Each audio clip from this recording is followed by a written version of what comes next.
vamos conversar nessa aula sobre o E-Social. Ele é, na verdade, o Sistema de Escrituração Fiscal Digital das obrigações fiscais, previdenciárias e trabalhistas, tá?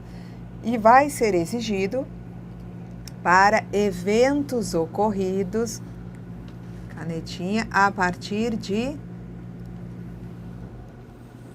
janeiro de 2014. Então, é um projeto do governo federal que vai unificar o envio de informações pelo empregador em relação aos seus empregados. Também vai conter informações sobre mão de obra sem vínculo empregatício. Ele envolve uma ação conjunta, tá, de órgãos e entidades do governo federal. Caixa Econômica, INSS, Ministério da Previdência, Ministério do Trabalho e Emprego, Receita Federal, com articulação do Ministério do Planejamento, que também participa do projeto, fazendo assessoria aos demais entes na equalização dos diversos interesses de cada órgão e gerenciando a condução do projeto através de sua oficina de projeto. Foi criado o Portal E-Social, tá? Lançado em junho de 2013, ele já tem um módulo que facilita as relações entre trabalhadores domésticos e empregadores domésticos. Facilita o recolhimento de forma conjunta, isso é uma novidade, não é? De obrigações trabalhistas, previdenciárias e fiscais, tais como FGTS, INSS e Imposto de Renda. Esse portal é mantido pela Receita Federal, tá? Então, no portal do E-Social já existe o módulo do empregador doméstico e outros módulos estão a caminho, porque outros empregadores também poderão utilizar o portal para transmitir, essas informações relativas à contratação de mão de obra. Já se anuncia que o segurado especial, obrigatoriamente, e o empregador rural pessoa física, facultativamente, poderão utilizar também o portal do E-Social para transmissão de informações sobre contribuições previdenciárias, sobre mão de obra contratada. Vamos lá. Então, o portal E-Social já tem um primeiro módulo que é dedicado ao trabalho doméstico. Quem tiver curiosidade, vai lá no site da Receita, tá? Lá embaixo você encontra, no pezinho da página, você encontra um link, para acessar o portal E-Social. Quando esse portal estiver em pleno funcionamento, vai abranger todos os tipos de relações trabalhistas, inclusive com o registro de trabalhadores da agricultura, trabalhadores contratados por micro e empresas de pequeno porte, tá? Microempresa e empresas de pequeno porte. O módulo do empregador doméstico, nesse momento, ele é de uso opcional. O objetivo é facilitar ao empregador doméstico cumprir as obrigações em relação aos seus empregados. Ele já pode fazer registro de informações referentes a competências a partir de junho de 2013, independentemente da data da admissão do empregado. Então, pessoas que têm empregado doméstico há mais tempo também já podem começar a fazer uso do portal lá do E-Social, de modo a partir de junho de 2013, transmitir no portal informações sobre os empregados domésticos por eles contratados. A partir da regulamentação da emenda 72, a versão vai ter caráter, esse módulo aí do empregador doméstico vai ter caráter obrigatório e vai conter mais recursos para que o empregador possa cumprir com as suas obrigações. Então, o empregador doméstico ele vai ter condição de informar não apenas as horas extras, que é direito já regulamentado, tá? Como também a questão do FGTS, a questão da base de cálculo do FGTS, também, a questão aí do SAT, a questão do salário família, tudo isso vai poder ser informado, vai poder alimentar lá, o sistema. Bom, então aqui, né, com a regulamentação da emenda, as informações passam a ser obrigatórias. O acesso ao módulo, ao portal do E-Social e ao módulo do empregador doméstico, né, tem que ser feito através de código de acesso ou de certificado digital, tá? O código de acesso permite a utilização dos diversos serviços que estão lá disponíveis no portal E-Social. Para gerar o código de acesso, o empregador doméstico hoje, né, que seria, né, o interessado em utilizar nesse momento, porque tem um módulo só para ele, os outros módulos ainda vão entrar. Para gerar esse código de acesso, ele tem que ter, né, esses dados, CPF, data de nascimento, colocados lá nos campos específicos, lá no site, no portal, né? Também tem que ter número de recibo de entrega da declaração do imposto de renda da pessoa física dos últimos 2 exercícios em que o empregador seja o titular dessa declaração. Se não tiver declaração de imposto de renda, vai poder gerar código de acesso para o portal E-Social, especificamente, com o CPF, data de nascimento e o título de eleitor, tá? Então, não tem declaração de imposto de renda, para ter o número dos 2 últimos recibos, usa o título de eleitor. Esse acesso não vai ser feito só por código de acesso, ele também pode ser feito através de certificado digital, né? O certificado digital é CPF, que vai ter que ser solicitado junto a uma das autoridades certificadoras habilitadas. Quem quiser ter um certificado digital do eCPF, vai lá no site da Receita, vai escolher uma das autoridades certificadoras habilitadas, ou então, né, acessar aqui a página da autoridade certificadora habilitada pela Receita Federal na internet e vai preencher e enviar uma solicitação do certificado eCPF. Muito bem.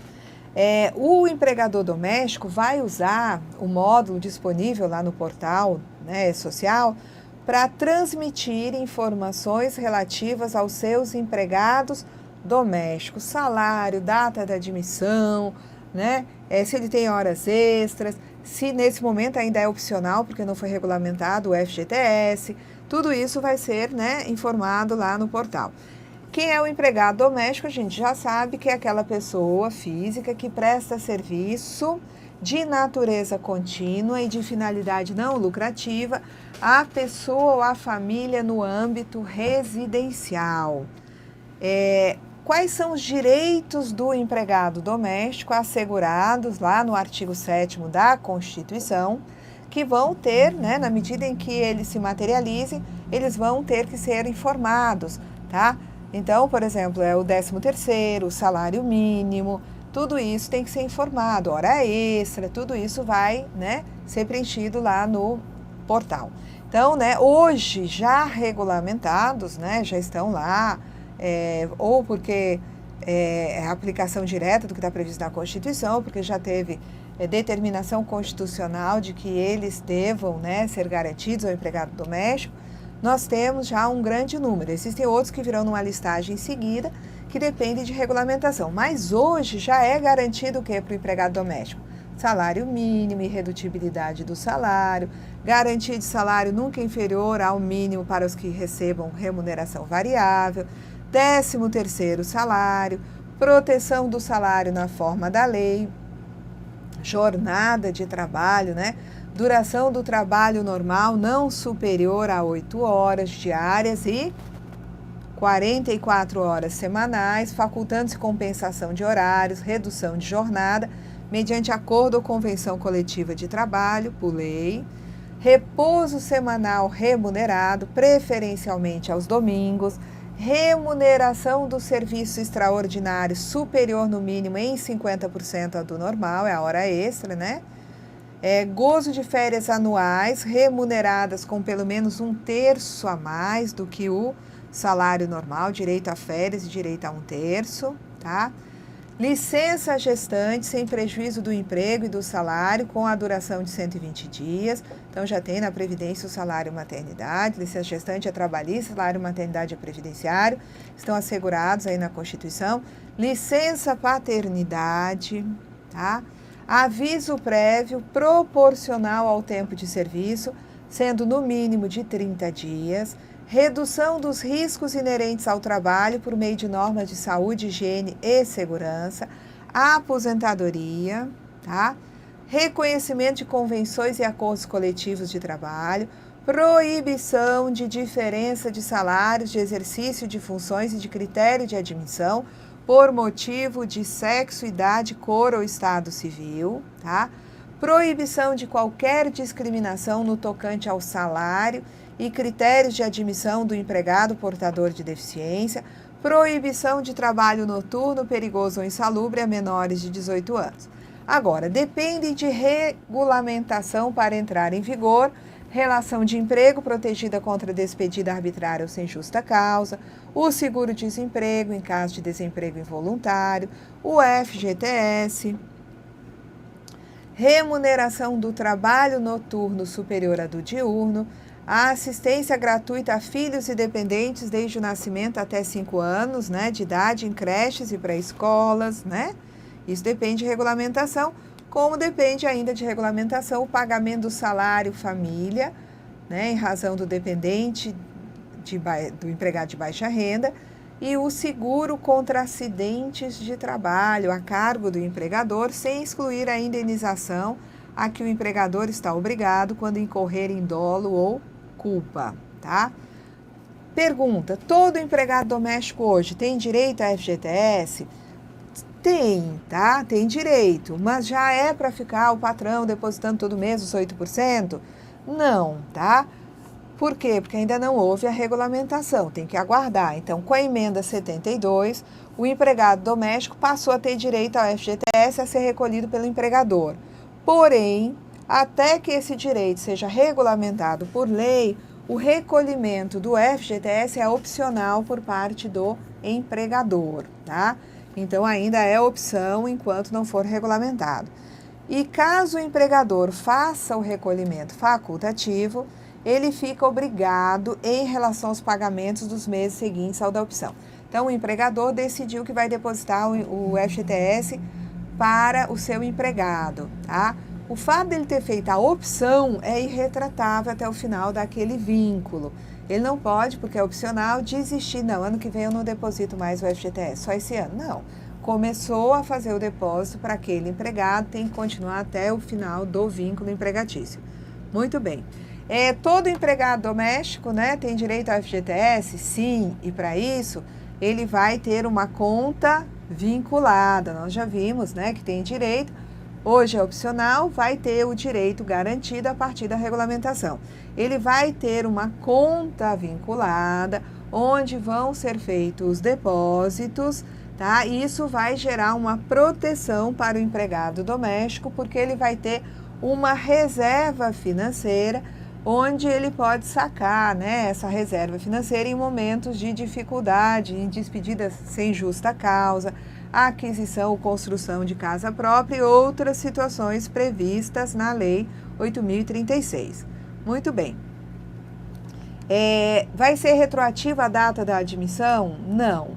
Nem aquele empregador doméstico que hoje optou por depositar, nem aquele que estará obrigado a depositar a partir da regulamentação do direito do empregado doméstico ao FGTS, ele não vai ter que fazer depósitos retroativos.